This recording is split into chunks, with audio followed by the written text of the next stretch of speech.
गति विधि तुम कीन्हे अनुरूपा।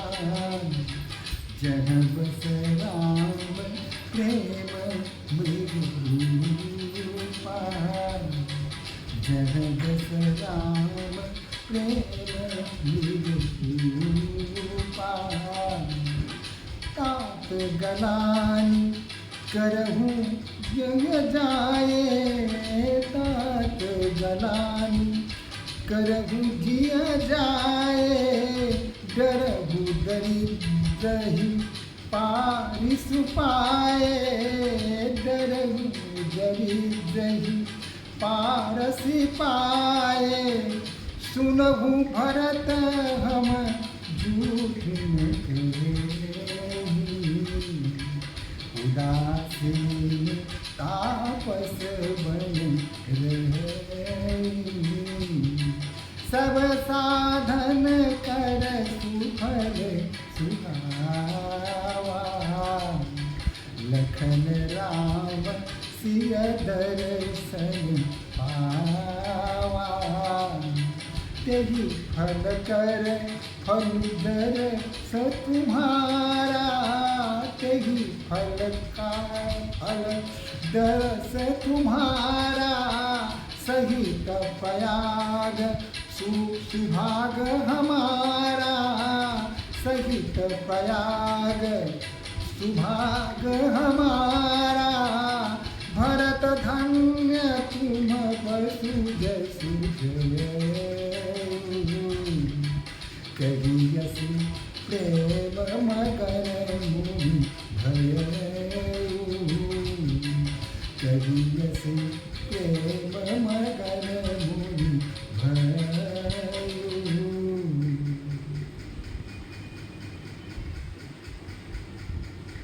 ऋषि ने आगे कहा कि भरत,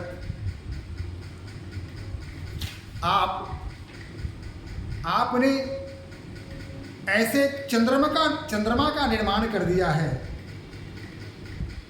जिस चंद्रमा में श्री राम के प्रेम रूपी मृगा रहता है। वैसे भी जब हम चंद्रमा को देखते हैं तो ऐसा लगता है जैसे मृगा का स्वरूप उसमें हो।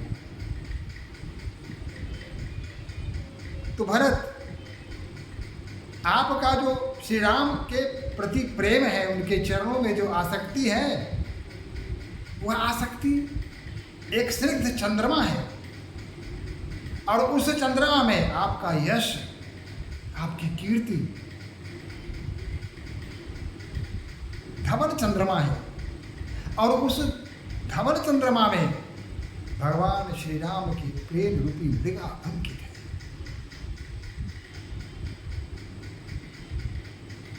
पुत्र,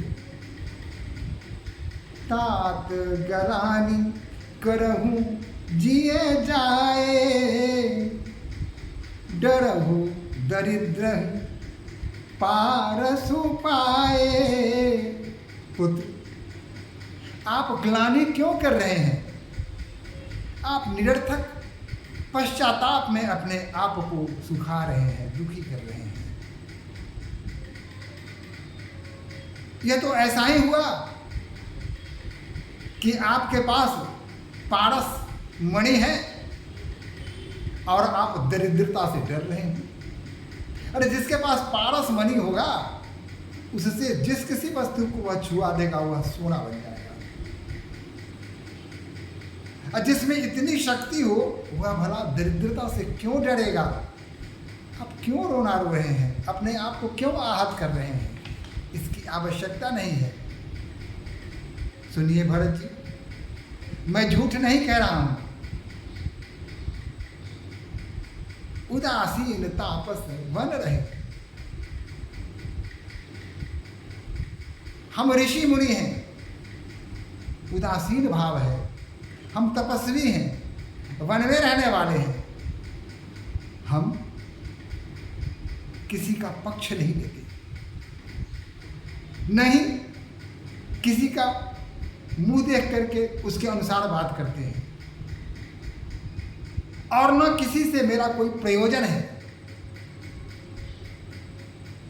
किसी से लेना देना नहीं है। न यह इच्छा है कि कोई मुझे कुछ दे, और न यह इच्छा है कि मैं किसी से कुछ लूं। मेरे लिए मित्र और शत्रु कोई नहीं है।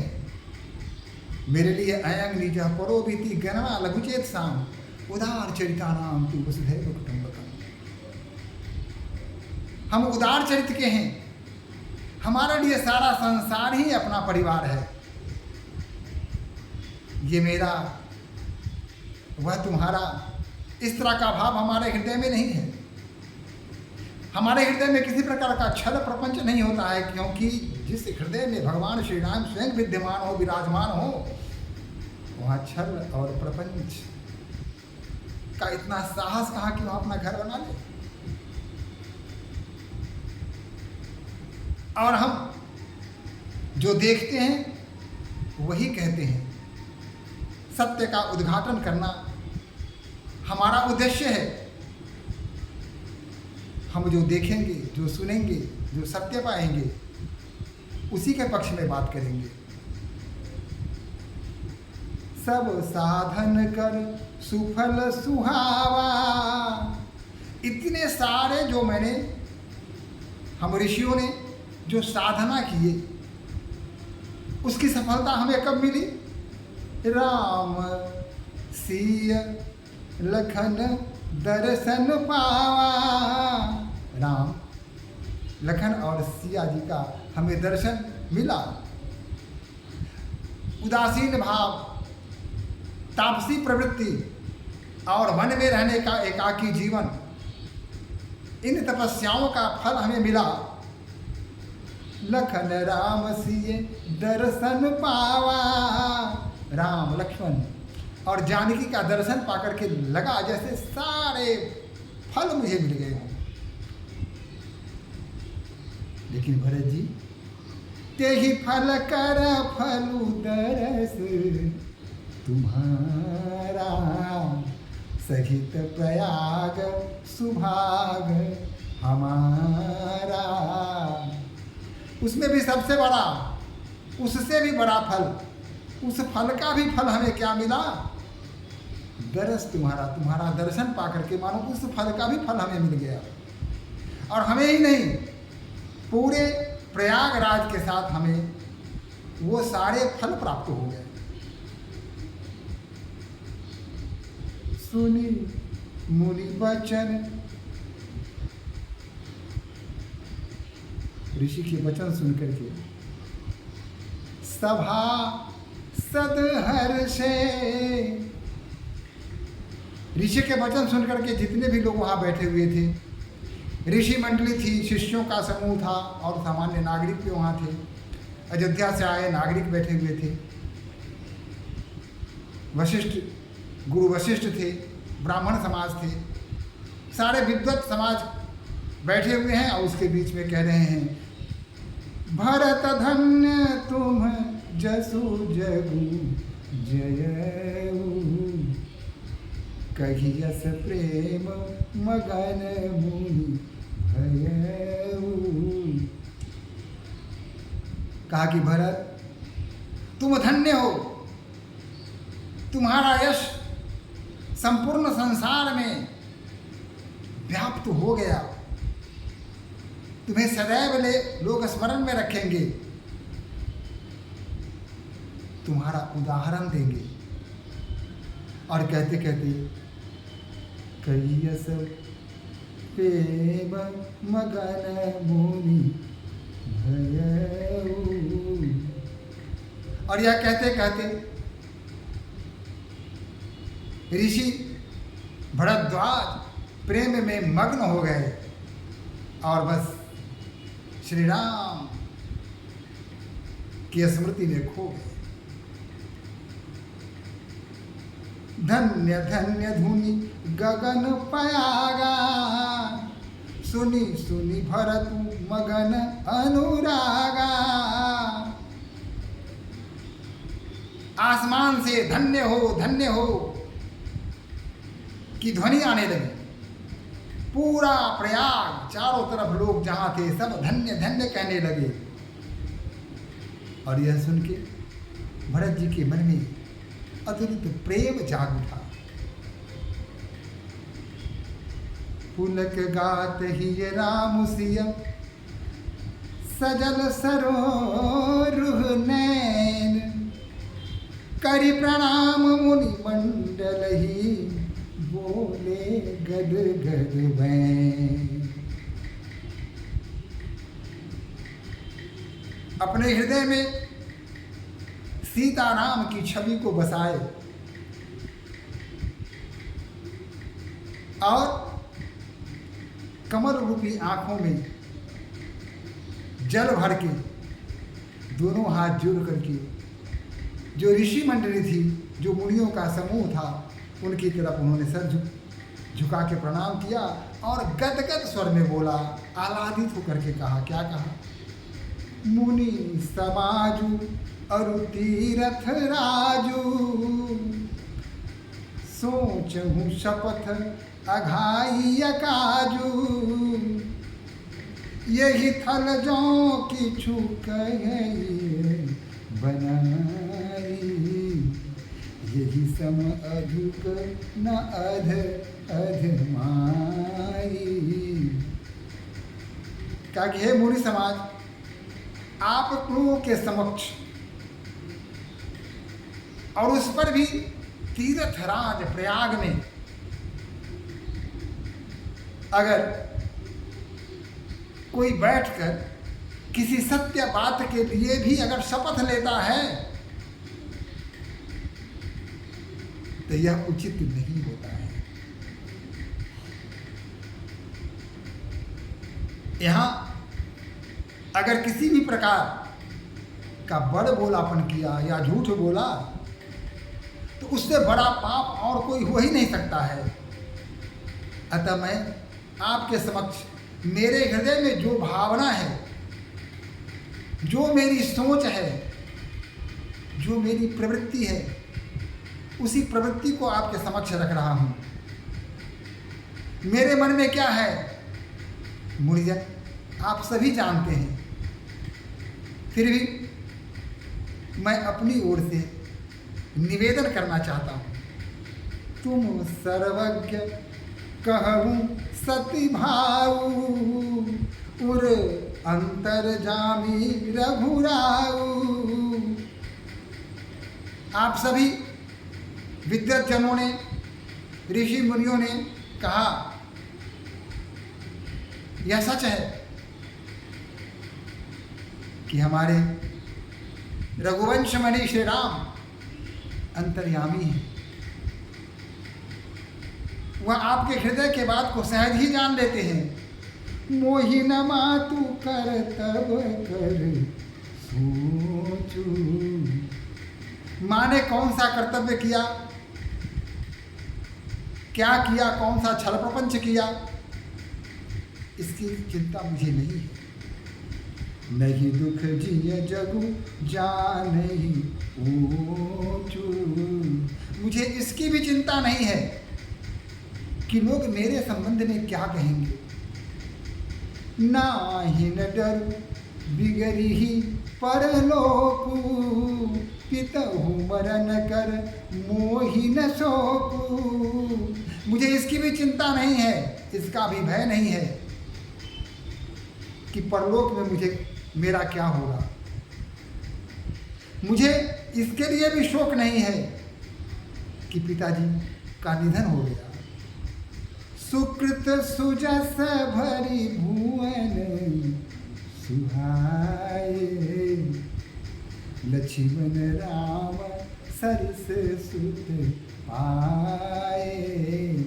उस राजा के संबंध में किस प्रकार की चिंता करना, क्यों चिंता करना, जिनके राम लक्ष्मण जैसे पुत्र हों, उस पिता के लिए किसी सोच की आवश्यकता नहीं होती है। राम बिरह तजि दनु क्षण भंगु, भूप सोच कर कवच प्रसंगु। राम के विरह में इस क्षण भंगुर शरीर को राजा ने त्याग कर दिया। लेकिन मेरे हृदय में अगर सबसे बड़ा विषाद है तो यह है कि राम लखन सिय बिनु पग पनहि, करि मुनि वेश फिरहि वन बनहि। यही चिंता, इसी चिंता से मेरे हृदय में आग लगी हुई है। मेरा मस्तिष्क काम नहीं कर रहा है, मेरे संपूर्ण शरीर में बेचैनी सी बढ़ गई है कि मेरे राम, लक्ष्मण और भाभी जानकी बिना पैर में जूता जूती या कुछ पहने हुए वन वन भटक रहे हैं। इसी दुख को मैं अपने हृदय से नहीं निकाल रहा हूं। अजिन बसन फल असन मही, शयन डासी कुछ पात, बस तरुतर नित सहित हिम, आतप वर्षापात। सन्यासी के वेश में फल फूल खाकर जीवन यापन करना, और सोते कहाँ हैं? भूमि पर। बिछावन क्या है? तो कुश। पेड़ के नीचे आंधी में भी रहते हैं, बरसात में भी रहते हैं, गर्मी भी वही सहते हैं, सर्दी भी वही सहते हैं। ऋतुओं का आना जाना तो लगा रहता है। इस विषम परिस्थिति में भी पेड़ के नीचे ये तीनों कैसे रहते हैं, यह सोच के मेरा हृदय फटा जा रहा है। यही दुख दह दहई दिल छाती, भूख न वासर नींद नराती। इसी दुख के कारण मेरी छाती जली जा रही है, मेरे हृदय में आग सी लगी हुई है। दिन में भूख नहीं लगती है और रात्रि को नींद नहीं आती है। यही कुरोग कर औषधि नाही, शोधे सकल विश्व मन माही। यह जो बीमारी है, यह जो रोग मेरे हृदय में घर कर गया है, मेरे शरीर में रच बस गया है, इस रोग की कोई औषधि नहीं है, कोई दवा नहीं है, कोई उपचार नहीं है। शोधे सकल विश्व मन माही। मैंने संपूर्ण विश्व में इसका शोध करके देख लिया, अनुसंधान करके देख लिया, इसका कोई इलाज नहीं है ऋषिवर, इसकी कोई दवा नहीं है। मातु कुमति बढ़ई अघमेला, तेहि हमार हित किन्ह वसूला। कलि कुकाठ कर किन्ह कुतंत्रु, गाड़ी अवधि पढ़ी कठन कुमंत्रु। माता केकई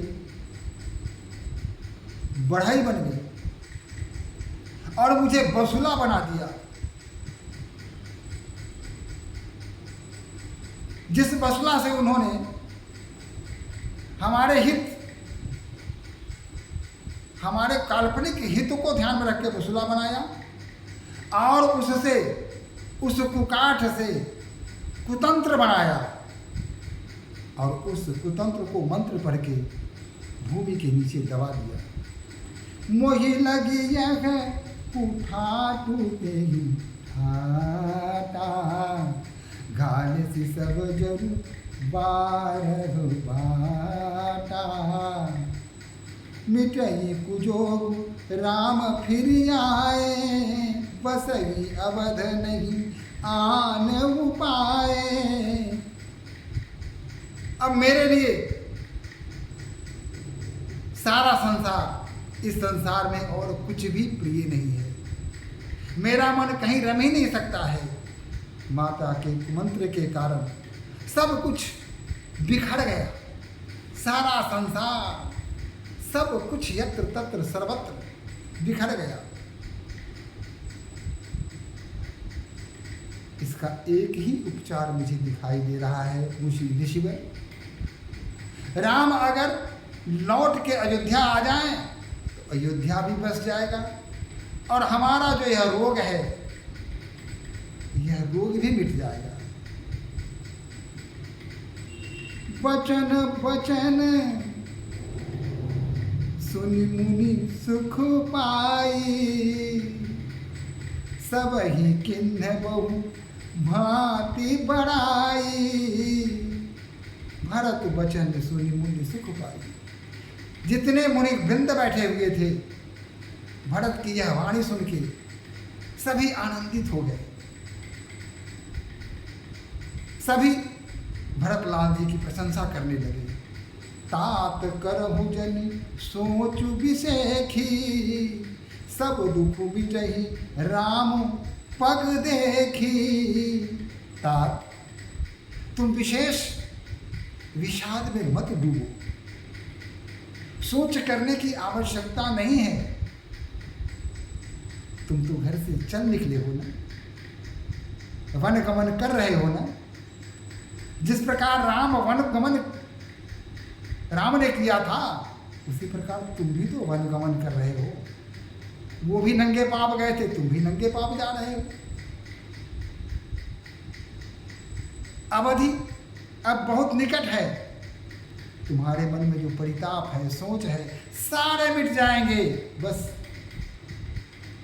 भगवान श्री राम का चरण कमल देखोगे और सारे दुख, सारे विषाद अपने आप अंतर ध्यान हो जाएंगे। कुछ भी नहीं रहेगा। करि प्रबोध मुनिवर कहु, अतिथि प्रेम प्रिय हो। कंद मूल फल फूल हम देहि लेहु करि छोहु। मुनिवर ने अत्यंत विनम्रता से कहा कि हे भरत, अब आप अपने हृदय में जो चिंता है, विषाद है, ग्लानि है, इसे दूर कर दीजिए और मेरा आतिथ्य स्वीकार कीजिए। हमारे पास जो कुछ भी है उसे स्वीकार कीजिए। कंद, मूल, फल इत्यादि जो ताजे ताजे वन से इकट्ठा करके हमारे शिष्यों ने लाया है, उसे स्वीकार कर लीजिए।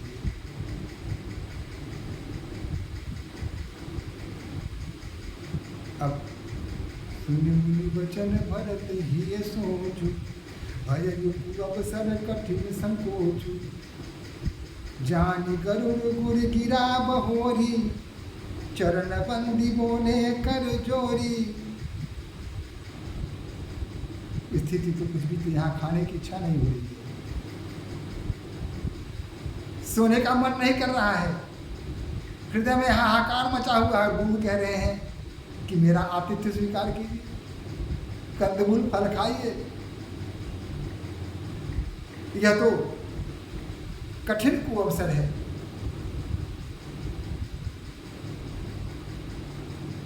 भरत जी ने कहा, सिर धरि आयसु करिए तुम्हारा, परम धर्म यहुनाथ हमारा।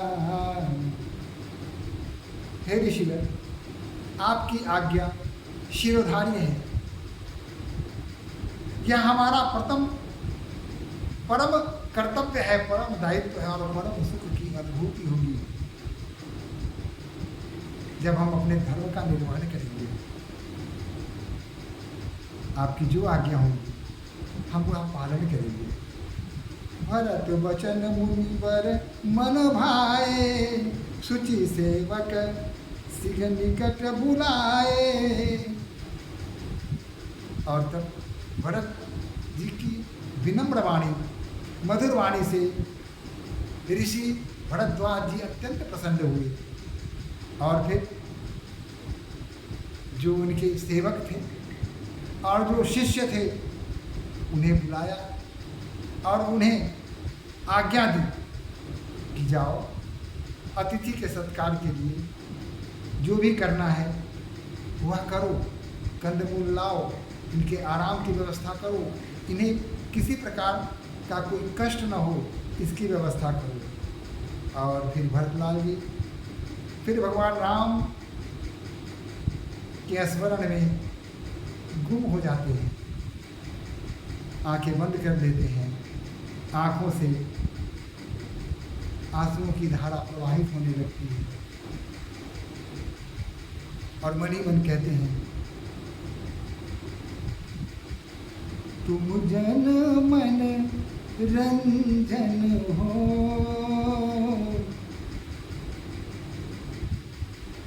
तुम जन मन रंजन हो, तुम असुर निकंदन हो, भगत बछल भगवन, भरत बसल भगवन, तुम अंजन मन रंजन हो, भगत बछल रघुवर, तुम भगत बछल रघुवर, तुम जन मन रंजन हो, भगत बछल रघुवर, तुम जन मन रंजन हो, भगत बछल रघुवर, तुम जन मन रंजन हो, भगत बछल रघुवर, तुम जन मन रंजन हो, भगत बछल रघुवर, तुम जन मन रंजन।